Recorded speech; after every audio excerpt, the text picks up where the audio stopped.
नींबू पानी मंगवाओ मैडम?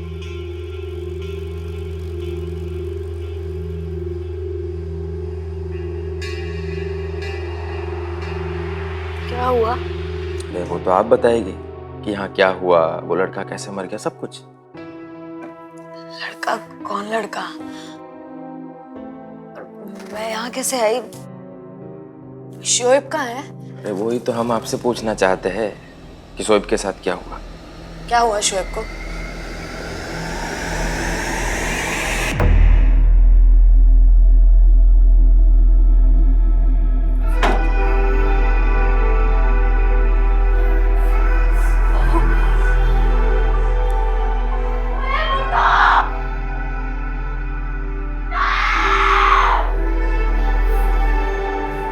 ये पार्टी आपने दी थी?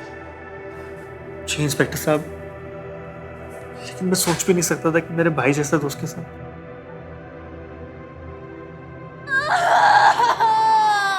स्नेहा, स्नेहा प्लीज संभालो अपने आप को। गायत्री,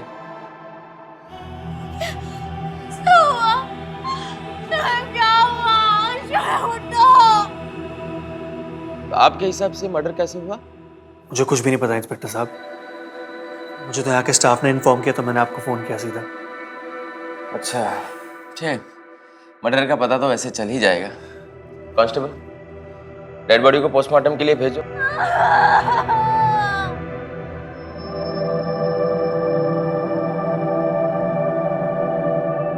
अभी अभी तो दोनों की शादी हुई थी, ऐसे कैसे पुलिस उसको शोएब के मर्डर में गिरफ्तार कर सकती है? अरे यही तो समझ में नहीं आ रहा है। हमसे लड़ झगड़ कर अभी उसने शादी की थी और अब पता नहीं किसकी नजर लग गई मेरे बच्चे को। अभी तक तो उसकी गृहस्थी भी ठीक से नहीं शुरू हुई थी। होने को कौन टाल सकता है। और आजकल के नौजवान जरा सा पोथी पत्र की बात उनसे क्या कर लो, उन्हें लगने लगता है कि हम लोग पुराने जमाने के लोग हैं। अब छोड़ो भी इन बातों को, अब तो जो होना था हो चुका। हमें तो बिट्टू की तरफ भी ध्यान देना है। चलो जल्दी। अब बेटा हैरी, अंकल आप? तुमने इंस्पेक्टर से तो बात की होगी, क्या कह रहे हैं इंस्पेक्टर साहब? अंकल वो तो कह रहे हैं कि स्नेहा ने ही शोएब को फोन किया है। अरे वो ऐसा कैसे कह सकते हैं? दोनों ने अपने पसंद से शादी की थी ना बेटा। आंटी वही तो, कल तक दोनों कितने खुश थे, पता नहीं अचानक से क्या हो गया। बेटा, मेरी बेटी ने आज तक एक चींटी भी नहीं मारी, वो अपने शोहर को। आंटी आंटी प्लीज आप अपने आप को संभालिए, वरना स्नेहा को कौन संभालेगा? देखो, इस तरह रोने धोने से कुछ नहीं होने वाला है। इंस्पेक्टर से बात करते हैं कि आखिर उसने स्नेहा पर ही अपने पति के खून का इल्जाम कैसे लगा दिया। जब मुझे पूछने से कुछ होने वाला है क्या? नहीं ना। और वैसे भी सारे के सारे सबूत लड़की की तरफ इशारा कर रहे हैं। मैंने खुद तफ्तीश की है। आप ऐसे कैसे कह सकते हैं इंस्पेक्टर साहब? वो दोनों एक दूसरे से प्यार करते थे। अभी तो शादी हुई थी उनकी कुछ दिनों पहले। हुई होगी तो। देखिए, मैं आप लोगों की बातों को समझ सकता हूं, पर लॉ बातों पर नहीं चलता, सबूतों पर चलता है ना। और ये इस बोतल और चाकू पर स्नेहा के फिंगरप्रिंट्स मिले। मैंने खुद होटल के स्टाफ से बात भी की थी। पटेल, सलीम को भेज। जी साहब। सलीम, कल रात को होटल में क्या हुआ था? सर, कल रात बैंक्वेट वाले एरिया में पार्टी चल रही थी, इसीलिए सभी की ड्यूटी वहाँ पर लगी हुई थी। सिर्फ मेरी ड्यूटी रूम के बाहर थी। पॉइंट की बात। सर, रात के 12 बजे के आसपास मैडम दारू के नशे में लड़खड़ाते हुए रूम के अंदर गई। उनके पीछे पीछे वो साहब भी गए थे जिनका मर्डर हुआ था। अंदर से जोर जोर से आवाज़ आ रही थी। मैंने दरवाज़ा नॉक किया। मैडम ने दरवाज़ा खोला और मुझ पर चिल्लाने लगी और कहा कि जाओ मेरे लिए वाइन की बोतल लेके आओ। मैं दौड़ता गया और वाइन की बोतल लाके मैडम के हाथ में रख दी। फिर मैडम ने गुस्से से दरवाज़ा बंद कर दिया। अच्छा ठीक है, ये बताओ कि उसके बाद वहां और कोई आया था? जी साहब, कोई नहीं। अच्छा, इतना श्योर कैसे हो सकते हो तुम? साहब, सिर्फ मेरी ड्यूटी रूम के बाहर थी, और जब भी मैं ड्यूटी करता हूँ ना, तो पूरी ईमानदारी से करता हूँ साहब। होटल के स्टाफ की नौकरी और पूरी ईमानदारी से। अच्छा, मतलब दोनों नशे में धुत थे और दोनों के बीच झगड़ा हुआ। फिर लड़की को गुस्सा आया तो उसने वो बोतल ली और उस लड़के के सर पर दे मारी, और वहां पर चाकू पड़ा था, वो लड़के ने लिया और अपने आप को संभाल रहा था कि वो बालकनी से गिर गया। यही हुआ था ना? जी जी जी साहब। पर अभी तो तुम बोल रहे थे कि तुमने कुछ नहीं देखा। वो बोलो, घबराओ नहीं। वो सर, देखिए, केस पूरी तरह से खुला हुआ है और इसमें कोई देशी क्राइम नहीं है। पर इंस्पेक्टर साहब, हमारी बेटी ऐसा क्यों करेगी? वो आप उनसे पूछिए। और ऐसे भी ये आजकल के लड़के लड़की 4 दिन में प्यार हो जाता है, बस 4 दिन। और फिर वादे करते हैं जन्मों जन्म के, साथ में जिएंगे, साथ में मरेंगे, और 2 ही रातों में वो सारा प्यार उड़ जाता है। आंटी, प्लीज आप अपने आप को संभालिए। बस अच्छा सा वकील कीजिए और कोशिश कीजिए कि आपकी बेटी को कम से कम सजाओ। पटेल, प्लीज। Thank you.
सुना है बड़ी गर्मी है इसके अंदर।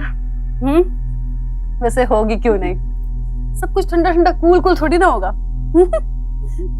क्या हुआ बेबी डॉल, 2 दिन की शादी में पति को टपका दिया? लगता है उसका छोटा पड़ गया होगा इसको। क्या हुआ, तू तो बुरा मान गई। हाँ, हम तो सिर्फ टिप्स लेने आए थे तेरे से। वैसे किया कैसे तूने ये सब? हाँ बता ना। मैंने कुछ नहीं किया है। ओ, इसने कुछ नहीं किया तो तू क्या यहाँ पिकनिक मनाने आई है? हाँ बोल ना। हाँ ऐसे बातें कर रहे हो तुम लोग, जाओ यहाँ से, अपने सेल में जाओ। अरे अबे यार, तू नई नई आई है और तेरा मेरा शुरू हो गया यहाँ पे। हाँ, जैसा हम बोलते हैं ना वैसा करती जा। चुपचाप कान खोलकर सुन ले, वरना मैं तेरा नीचे का भगोना खोल दूंगी, समझी? देख बेबी, तू अभी यहाँ नई नई आई है ना, तो यहाँ ना सरकार की चलती है, ना इन जेलरों की चलती है, तो सिर्फ हमारी है ना। तो जैसा जैसा हम बोलते हैं ना वैसा वैसा करती जा, सुखी रहेगी, समझी? क्या चाहती हो तुम लोग? इसके पास ऐसा क्या है? हाँ, कि हम चाहेंगे, देखो तो, ओ है ना, वो मेरे अब नहीं, समझी? वो मेरे अब नहीं, समझी? क्या साली ठंडी।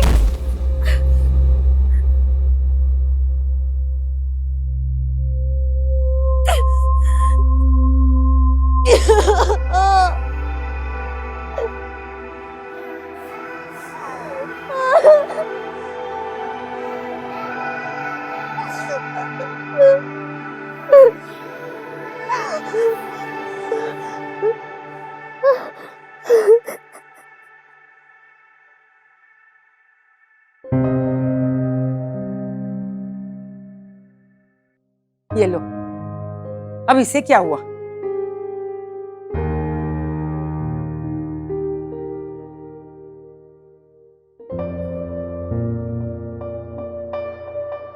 क्या हुआ? जेल में यूं आंसू बहाने से कुछ नहीं होने वाला है।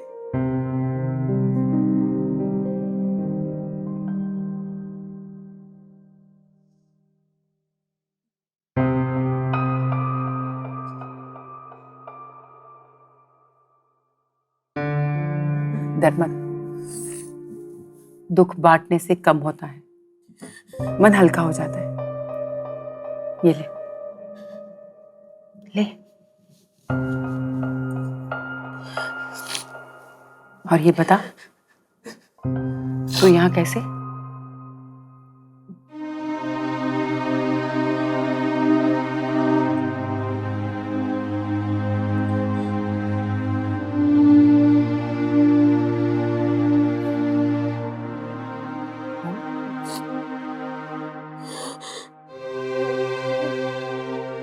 बहुत खुश थे, साथ में रहना चाहते,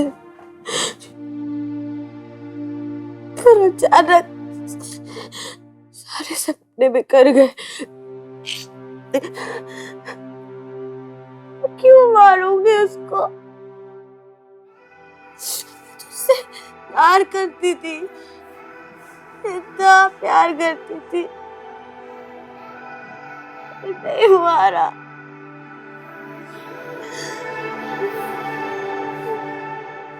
पापा आप मेरी मुझे कुछ नहीं सुनना। मैंने एक बार कह दिया नहीं मतलब नहीं। अरे तुमको कितना समझाने की कोशिश कर रहा हूं, समझने की बात दूर, तुम तो सुनने को तैयार नहीं हो। पापा पर उसमें से क्या खराबी है? आप क्यों नहीं पसंद कर रहे हैं शोएब को? ढूंढने निकलूंगा तो एक नहीं 1000 खराबियां निकलेंगी, पर सबसे बड़ी खराबी यह है कि वो हमारे रिलीजन का नहीं। आजकल के जमाने में ये सब कौन देखता है? और कोई देखे कि ना देखे, मैं देखता हूं। अरे हमारे घर में तो अंडा भी नहीं आता है, और शोएब तो पापा वो भी ये सब नहीं खाते। पर बेटा तू भी समझने की कोशिश करना, हमारे रिश्तेदार तुम्हारे बारे में क्या बातें करेंगे। आधे से ज्यादा रिश्तेदार तो हमसे इसलिए नाराज हैं कि हम यहाँ आके बस गए। बेटा हाँ, देश दुनिया बदल रही है, हम यहाँ रहते हैं तो गांव की ऐसी बेतुकी बातों के बारे में क्यों सोचे? सोचना पड़ता है।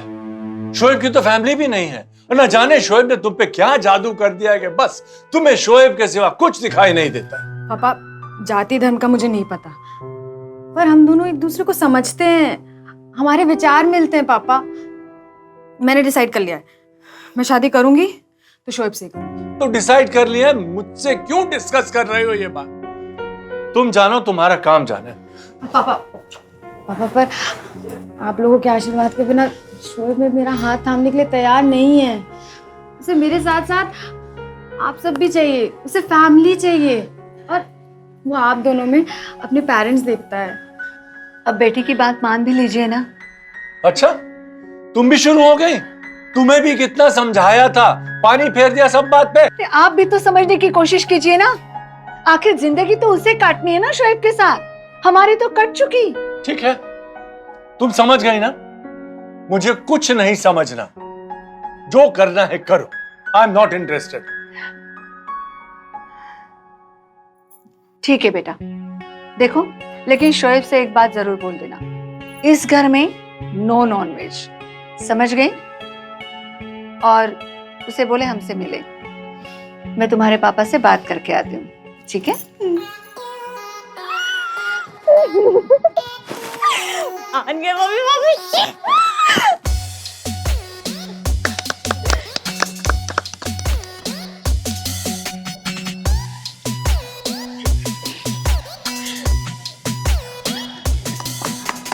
रोजी, इनके लिए दुबई का हनीमून पैकेज बुक करवाओ। Sure sir. यार पर हैरिस की क्या जरूरत है यार? अब तू ज्यादा ना नुकर मत कर, ठीक है? नहीं तो भाभी आप ही समझा लो इसे, तो उसकी फीलिंग समझता ही नहीं है। ले लीजिए ना प्लीज। वैसे भी हम पहली बार दुबई में मिले थे, और हनीमून भी दुबई में मनाने का मौका मिल रहा है। Get this chance. हम चल रहे। चलो गुड, ग्रेट। रोजी get it sorted. Congratulation. Thank you. Excuse me guys.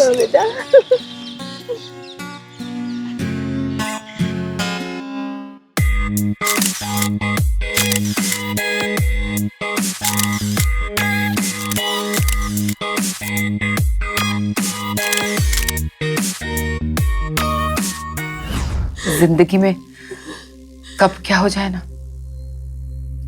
कुछ पता नहीं चलता है। मगर तू टेंशन मत ले, सब ठीक हो जाएगा। ऊपर वाले पे भरोसा रख। अच्छा, कुछ भी कर मत कर, हाँ? सब ठीक हो जाएगा। मैं हूं ना।